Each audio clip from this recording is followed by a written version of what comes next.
సూర్యాపేట జిల్లా వార్తలకు సాగుదాం. పెద్ద ఎత్తున అవినీతి ఆరోపణలు ఎదుర్కొంటున్నటువంటి సూర్యాపేట డిఎంహెచ్ఓ కోటాచలను ఎట్టకేలకు సస్పెండ్ చేసింది ప్రభుత్వం.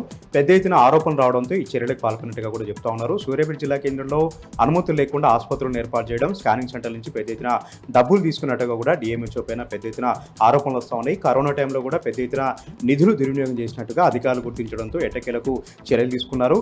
గత కొంతకాలంగా ప్రైవేటు మెడికల్ మాఫియాతో చేతులు కలిపి కోటాచలం అవినీతి అక్రమాలకు పాల్పడుతున్నట్టుగా కూడా అధికారులు గుర్తించారు. వారం రోజుల క్రితం డిఎంహెచ్ఓ కార్యాలయంలో ఆకస్మికంగా తనిఖీలు చేసి రికార్డులన్నింటినీ కూడా పరిశీలించారు. పబ్లిక్ హెల్త్ డైరెక్టర్లు ఎట్టకేలకు విచారణ చేసిన అనంతరం డిఎంహెచ్ఓ కోటాచలని సస్పెండ్ చేయడం జరిగింది. ఇంకా కొద్దిమంది అధికారులు ప్రైవేటు మాఫియాతో చేతులు కలిపారు. వారిపైన కూడా చర్యలు తీసుకోవాలని సూర్యాపేట పట్టణ ప్రజలు డిమాండ్ చేస్తూ ఉన్నారు.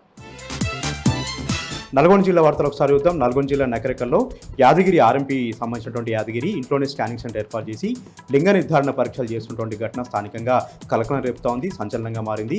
గత కొంతకాలంగా ఇంట్లోనే స్కానింగ్ సెంటర్ ఏర్పాటు చేసి లింగ నిర్ధారణ పరీక్షలు చేస్తూ అబార్షన్ చేస్తున్నట్టుగా కూడా గుర్తించారు. వారం రోజుల క్రితం ఓ మహిళకు లింగ నిర్ధారణ పరీక్షలు చేసి అబార్షన్ చేస్తుండగా మహిళ చనిపోవడంతో తీగంతా లాగితే డొంక కదిలినట్టుగా ఈ వ్యవహారంతో కూడా బయటపడింది. కొద్దిమంది ముఠాగా ఏర్పడి ఆర్ఎంపీలంతా కూడా ఈ వ్యవహారం చేస్తున్నట్టుగా కూడా పోలీసులు గుర్తించారు.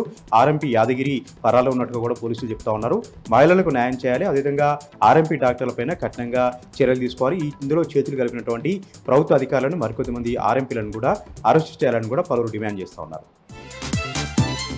యాదాద్రి భువనగిరి జిల్లాకు సంబంధించినటువంటి వార్తలు ఒకసారి చూద్దాం. యాదాద్రి భువనగిరి జిల్లాలో ధాన్యం కొనుగోలు కాక రైతులు ఎక్కడికక్కడ కూడా ఇబ్బందులు పడుతూ ఉన్నారు, అవస్థలు పడుతూ ఉన్నారు. అకాల వర్షాలకు ఒడ్లన్నీ కూడా తడిచిపోయి బోరును విలిపిస్తూ ఉన్నారు. ఈ నేపథ్యంలోనే యాదాద్రి భువనగిరి జిల్లా కలెక్టర్ హనుమంతరావు ఆకస్మికంగా కొనుగోలు కేంద్రాలను తనిఖీ చేస్తూ ఉన్నారు.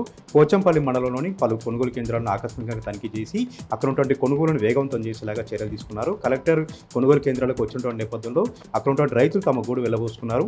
20-30 రోజులుగా పడిగాపులు కాస్తా ఉన్నాం, ధాన్యం కొనుగోలు జరగక తమ ధాన్యమంతా కూడా తడిసి ముద్దవుతున్నట్టు కూడా కలెక్టర్కు విన్నవించుకున్నారు. ఈ నేపథ్యంలోనే కలెక్టర్ అక్కడ ఉన్నటువంటి నిర్వాహకులపైన ఆగ్రహం వ్యక్తం చేశారు. ఎట్టి పరిస్థితుల్లో వేగంగా కొనుగోలు జరిపేలాగా చర్యలు తీసుకోవాలని కూడా కలెక్టర్ హనుమంతరావు ఆదేశాలు జారీ చేశారు.